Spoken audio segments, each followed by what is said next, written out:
네, 일단 반발 속에서도 정부는 학제 개편을 추진할 계획입니다. 관련 내용 취재 기자와 좀 더 자세히 살펴보겠습니다. 교육부 출입하는 진태희 기자 나왔습니다. 네, 진 기자 어서 오세요. 안녕하세요. 네. 2025년부터 초등학교를 1년 일찍 입학시킨다라는 계획인데요. 한번 구체적으로 살펴볼까요? 네, 박순애 부총리는 이번 학제 개편이 아이들에게 공정한 교육 기회를 제공하기 위해서라고 설명했습니다. 하지만 역대 정부에서 시도했던 학제 개편은 저출생으로 노동 인구가 줄고 있는 상황에서 취업이나 출산 연령 시기를 앞당겨 산업 인력을 사회에 빨리 배출하겠다는 목적이 가장 컸습니다. 교육부에선 2019년생부터 2022년생까지를 25%씩 순차적으로 4년에 걸쳐 만 5살, 한국 나이로는 7살에 입학시키는 방안을 유력하게 보고 있습니다. 학령 인구가 줄어드는 규모인 만큼 입학 인원을 추가해 학교 현장의 부담을 줄이겠다는 취지입니다. 2025년에 2018년 1월생부터 2019년 3월생, 2026년에 2019년 4월생부터 2020년 6월생이 추가로 입학하는 시기입니다. 그런데 우리가 아이를 키워보면요. 같은 해에 태어난 1월생과 12월생 아이들 사이에서도 그 발달 수준 차이가 사실은 엄청납니다. 그래서 유아 단계에서는 우리가 연령보다 월령이라는 개념을 쓰기도 하는데요. 그런데 1월생과 다음 해에 3월생이라고 하면 초등학교에 과연 함께 입학해도 되는 걸까요? 네, 교육 현장에서도 이번 학제 개편안을 두고 만 5살이 초등학교에 적응할 수 있는지 발달 과정에 대한 고려가 없었다는 지적이 나옵니다. 한국교총 등 교원단체는 오늘 대통령실에서 제출한 공동 요구서에서 지금도 만 3에서 5세 유아의 발달 단계에 따라 교실 크기와 형태, 화장실과 급식 등 시설 환경이 달라지는데 이런 차이를 무시했다고 비판했습니다. 만 5세 유아의 조기 입학이 가능하지만 실제로도 이런 발달 단계 우려 등을 이유로 학교 현장에선 조기 입학을 하는 경우가 드뭅니다.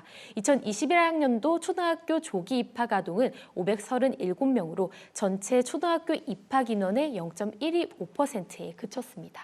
조기 입학을 할 수 있지만 부모들이 안 보내는 거죠. 네, 교육부에서는요. 해외에서도 만 5세에 초등학교에 입학하는 경우가 있다. 이렇게 이유를 댔습니다. 그런데 해외 사례를 봤더니 또 그렇지만은 않다고 하죠. 네, 그렇습니다. 2019년을 기준으로 경제협력개발기구 38개 회원국 중 34개국이 취약 연령이 만 6세 이상인 것으로 나타났습니다. 한국을 포함한 27개국이 만 6세, 스웨덴, 핀란드 등 7개국은 만 7세의 초등학교에 들어갑니다. 물론 이 중 대부분 국가가 9월 개학이라 실제로는 만 5.5세에 입학하는 것으로 봐야 한다는 의견도 있습니다.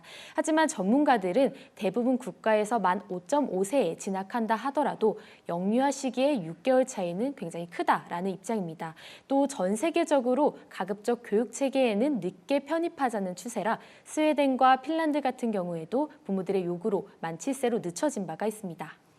네, 교육부는 이렇게 학교를 1년 빨리 보내겠다라고 하면서 그 이유로 돌봄 문제를 들었습니다. 그런데 이해가 잘 되지가 않아요. 우리가 유치원이나 어린이집보다 오히려 초등학교가 더 빨리 끝나잖아요. 네, 가장 크게 나오는 게 돌봄 공백인데요. 어린이집, 유치원 등은 하원 시간이 5시 안팎인데 초등학교 1학년은 1시간 안팎의 하교에 초등학교로 일찍 아이들을 편입하게 되면 맞벌이 가정 등의 돌봄에 심각한 영향을 준다는 겁니다. 물론 학교에도 돌봄 교실이 있지만 인원이 제한적이라 들어가기 어려운 상황입니다.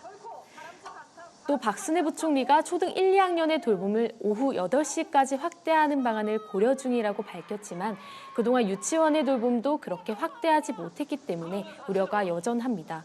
또 조기 입학 부담이 자칫 조기 교육으로 이어져 이른 시기인 영유아 단계부터 선행학습을 위한 과잉 사교육 열풍이 불 거라는 지적도 함께 나오고 있습니다. 네, 아이들이 만 5세에 학교를 가려면 만 4세에는 한글을 떼야 된다. 이런 사교육 압박도 사실상 커질 수밖에 없을 것 같습니다. 네, 이런 가운데 1년 일찍 입학하는 것, 실제로 실현 가능성은 좀 어떻게 보시나요? 네, 만약 학제 개편이 시행된다면 1949년 교육법 제정 이후 76년 만에 처음으로 대한민국 학제가 바뀌게 됩니다. 하지만 역대 정부에서도 시도했다가 번번이 무산된 만큼 학제 개편이 쉽지 않을 거란 전망도 나오는데요. 무엇보다 2025년부터 초등학교 취학 연령을 낮추려면 2024년까지는 초중등 교육법을 개정해야 하는데 여소야대 전국과 계속되는 여론 반발 속에 실제 개정안이 통과되기는 어려울 수도 있다는 관측입니다. 한편 교육부는 올해 토론회와 공청회 등을 거쳐 내년까지 최종 시안을 마련하겠다는 계획입니다. 시행 1년 전인 2024년까지 방안을 세우고 원하는 지역에서 시범 실시할 예정이라는데요. 반발이 거센 만큼 상황을 좀 더 지켜봐야 할 것 같습니다. 네, 우리가 중요한 건 역시나 아이들의 발달 단계에 맞는 교육이겠죠. 만 5세 우리 나이로 7살입니다. 이 아이들이 학교에 다닐 수 있는지 또 본격적인 학습을 할 수 있는 나이인지를 좀 종합적으로 검토해서 정책 결정을 하는 게 중요해 보입니다. 네, 진 기자 수고하셨습니다.